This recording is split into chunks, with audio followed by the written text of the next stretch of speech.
यहाँ पे मैं ली हूँ क्रीम, जो कि नॉर्मल मसाज क्रीम है, और इससे मैं आईब्रो को मसाज दे रही हूँ। मैं मसाज इसलिए दे रही हूँ क्योंकि ये मुझे हार्ड हेयर दिखा, तो मैं इसे थोड़ा सा सॉफ्ट कर दे रही हूँ ताकि पेन कम हो और निकालना इजी हो जाए।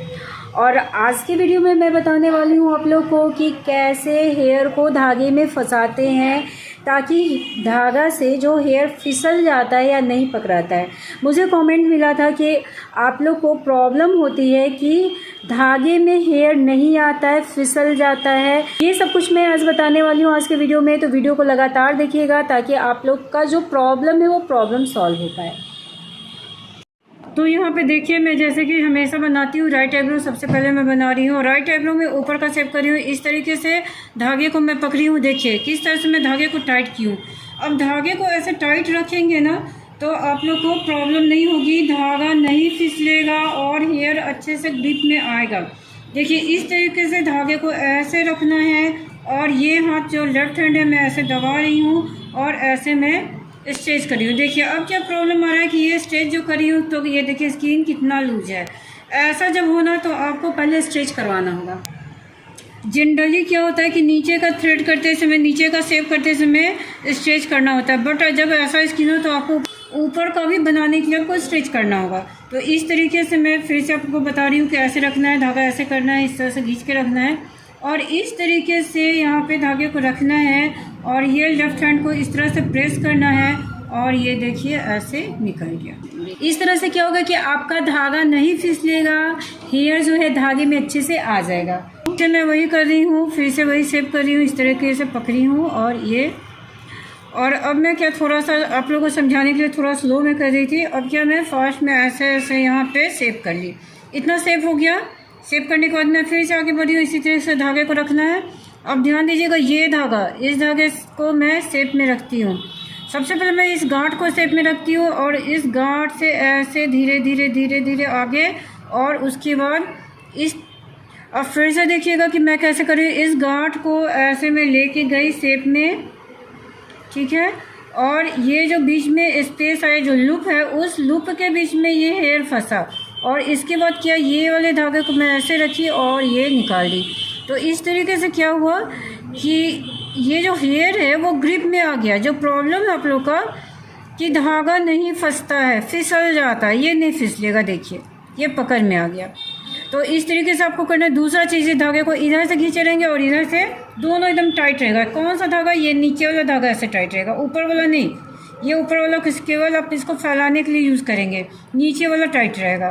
तो इस तरीके से ये ऐसे मैं खींची, यहाँ पे शेप पे इस तरह से धागे को रखना है और ऐसे खींच देना है। तो यहाँ पे आपको समझ में आ गया होगा कि ऊपर का शेप कैसे करना है। यहाँ से यहाँ तक का शेप हो गया। अब यहाँ से क्या करना है, डायरेक्ट धागा को ऐसे तिरछा रखना है। ये वाला शेप जो है बहुत ही अच्छा लगता है, तो आपको डायरेक्ट ऐसे रखना है। यदि कोई क्लाइंट बोलती है कि उनको गोल शेप चाहिए, तब आप क्या करेंगे, ऐसे धीरे धीरे ऐसे गोल करके लाएंगे, अदरवाइज आप यही शेप देंगे। तो इस तरीके से आप देख सकते हैं एक बार में इधर का भी शेप आ गया। थोड़ा बहुत जो है उसे मैं फिर से कर ले रही हूँ और ये बन गया। ये ऊपर का शेप हो गया। अब मैं आपको नीचे बताती हूँ। नीचे भी प्रॉब्लम होती होगी तो आपको क्या करना है, स्ट्रेचिंग ऐसे, और क्लाइंट से जो आप नीचे से स्ट्रेच करवाएंगे वो बस एकदम हल्का। तो अब मैं नीचे का यहाँ बना रही हूँ। नीचे का करने के लिए अब देखिए किस तरह से मैं धागे को बैलेंस करने के लिए इस तरह से लपेट के रखती हूँ और इससे ये वाले को ऐसे खींच के रखती हूँ। तो इस तरह से यहाँ पे बैलेंस की और जितना चौड़ा रखना है उतने पे धागे को ऐसे रखना है। किस तरह से मैं हेयर को धागे में ले रही हूँ इस तरीके से, और ये अब निकाल देना है। तो ये क्या होगा, कभी भी ये प्रॉब्लम ही नहीं आएगा कि आपका धागा फिसल जाता है या फिर धागे में हेयर नहीं आता है। तो इस तरीके से 2-4 बाल आप निकाल लें और फिर उसी से आगे ऐसे बढ़ते हुए चले जाना है। यहाँ पे आपका ये शेप हो गया यहाँ तक। इसका क्या करना है, धागे को ऐसे लेना है। देखिए आज का वीडियो जो मेन बेस्ड है कि आपका धागा ना सरके, ठीक है, और हेयर जो है वो धागे में इजीली आ जाए। तो मैं इसी चीज़ को समझा रही हूँ, साथ में आपको शेप भी बता रही हूँ। तो इस तरीके से देखिए थोड़े थोड़े हेयर मैं बिगनर्स के लिए आज बता रही हूँ, इसलिए मैं बहुत स्लो और थोड़े थोड़े हेयर को ही ले रही हूँ। तो इस तरीके से थोड़े थोड़े हेयर को ले रही हूँ और मूव कर रही हूँ धागे को। जब आप यहाँ पे आ जाते हैं तो थोड़ा सा आप धागा को धीरे से थोड़ा सा नीचे मूव कर लेंगे, जैसे अभी मैं की, और आप ये शेप इधर तिरछा हाथ को नीचे डाउन की तरफ ले आए और ये बहुत ही अच्छे से शेप आपका आ जाएगा।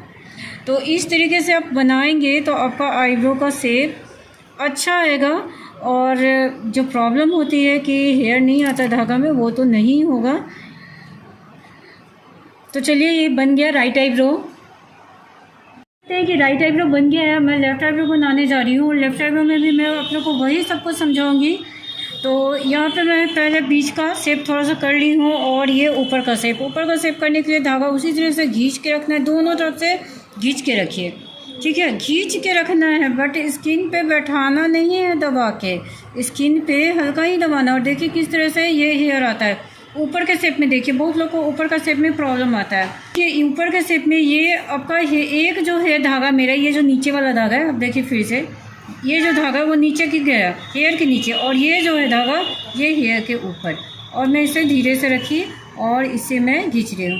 तो यहाँ देखिए मैं लेफ़्ट आईब्रो में जो बना रही हूँ, मैं फिर से बता दूँ कि किस तरह से हेयर को धागे में लेना है।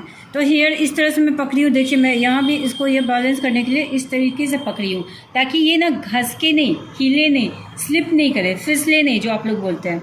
ऐसे मैं पकड़ी हूँ और इसको ऐसे मैं जहाँ से चाहिए जितना मोटा, देखिए मैं किस तरह से हेयर के अंदर धागे को लगा, और ये ऊपर वाला धागा इसको ऐसे मैं रखी और अब मैं इसे खींच रही हूँ। और अब देखिए मैं थोड़ा ही खींच के दिखाई हूँ कि कितने अच्छे से निकला। और ऐसे करने के बाद क्या होगा ना कि आपको कभी भी ऐसा हो ही सकता है कि धागा में हेयर ना आए या फिर स्लिप कर जाए। तो इस तरह से देखिए ऊपर का शेप मैं आपको समझा दी कि किस तरह से आपको लेना है, धागे में हेयर को कैसे लेना है। यह आ गया, साथ ही मैं ऊपर का शेप कर ले रही हूँ। अब यहाँ तक करने के बाद क्या है कि यहाँ शेप हो गया, इसके बाद इधर डाउन करना है। तो आज के बाद यहाँ से ऐसे तिरछा धागे को मैं रखी और ऐसे ये शेप में कर दी। तो मैं बना रही हूँ लेफ़्ट आईब्रो, और लेफ़्ट आईब्रो का नीचे, तो नीचे में शेप करने के लिए जैसे मैं हमेशा बताती हूँ कि 2-4 हेयर लेना है। देखिए मैं स्टार्टिंग में 2-4 हेयर ले रही हूँ और धागे को मैं उसी तरीके से पकड़ी हूँ जैसे मैं बताई हूँ। कई बार मैं बता चुकी, तो जैसा कि मैं बता चुकी हूँ कि मैं किस तरीके से धागे को होल्ड करती हूँ। अगर आप नहीं देखे हैं, स्किप कर चुके हैं, तो आप फिर से वापस जाइए और शुरू से वीडियो को पूरा देखिए। यदि आप जब तक आप पूरा नहीं देखेंगे ना तो आपको समझ में नहीं आएगा। और यदि आप बिगनर्स हैं फिर तो आप ज़रूरी देखिए, तो बहुत अच्छे से समझ में आ जाएगा कि किस तरीके से धागे को पकड़ना है और किस तरीके से धागे में हेयर को लेना है। और अब मैं शेप करते हुए आगे मैं यहाँ आर्च के पास, और आर्च के पास थोड़ा सा धागे को कैसे मोड़ना है। देखिए आप इस तरीके से 1-1, 2-2 हेयर लेते हुए ही घूमना है।